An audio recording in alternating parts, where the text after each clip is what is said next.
ખેડૂત મિત્રો, આજે તારીખ 10/1/2026ના રોજ ગુજરાતના અલગ અલગ વિસ્તારોમાં કપાસના 20 કિલોના ઊંચામાં ઊંચા ભાવ.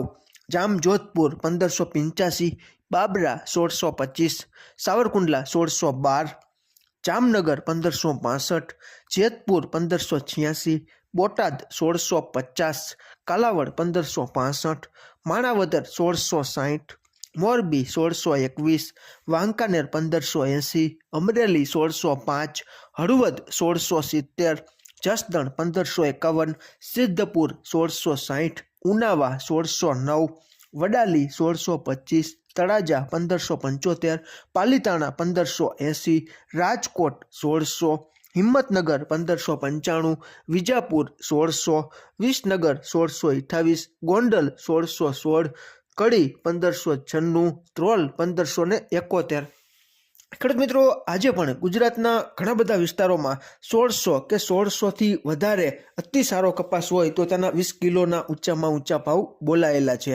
ખેડૂત મિત્રો, આપણે જોઈએ છીએ કે કપાસની આવકોમાં ઘટાડો થઈ રહ્યો છે.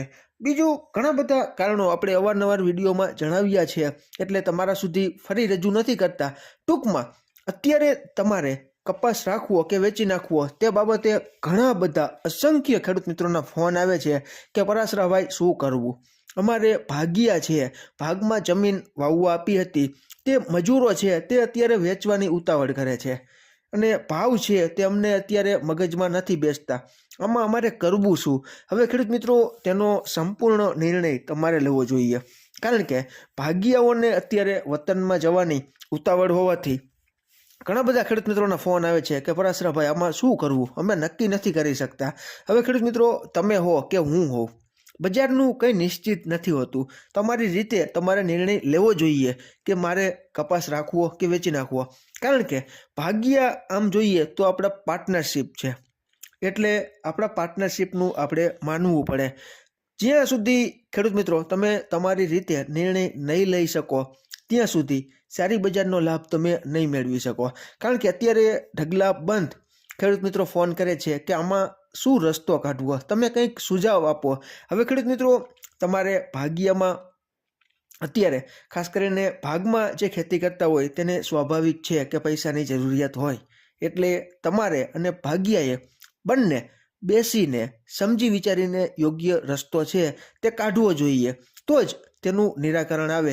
બાકી અમારે તો ખેડૂત મિત્રો અત્યારે કપાસ બજારમાં વૈશ્વિક અને લોકલ આપણી ડોમેસ્ટિક કપાસ બજારમાં શું ચાલી રહ્યું છે તેની માહિતી હું જેટલું જાણતો હોઉં છું તેટલી તમારા સુધી પહોંચાડવાનો પ્રયાસ કરતો હોઉં છું. ખેડૂત મિત્રો, આમાં ક્યાંય ભૂલ હોય અને તમારી પાસે નવી અપડેટ હોય તો ચોક્કસ તમે કોમેન્ટમાં જણાવજો.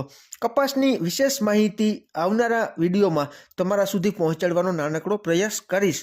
ખેડૂત મિત્રો, અમારો હેતુ માત્ર જાણકારી તમારા સુધી પહોંચે તેટલો જ છે. અમે ક્યારેય તમારે કપાસ રાખવો કે વેચી નાખવો તે બાબતની લેવડ દેવડ અંગેની સલાહ કે સંગ્રહખોરીની સલાહ નથી આપતા. તમને જે યોગ્ય લાગતું હોય તેને આર્થિક જોખમને ધ્યાનમાં રાખીને, નાણાકીય જોખમ સહન કરવાની શક્તિને ધ્યાનમાં રાખીને તમારે તમારો પોતાનો કપાસ રાખવો કે વેચી નાખવો તેનો યોગ્ય નિર્ણય સંપૂર્ણ તમારા ભરોસે તમે લઈ શકો છો.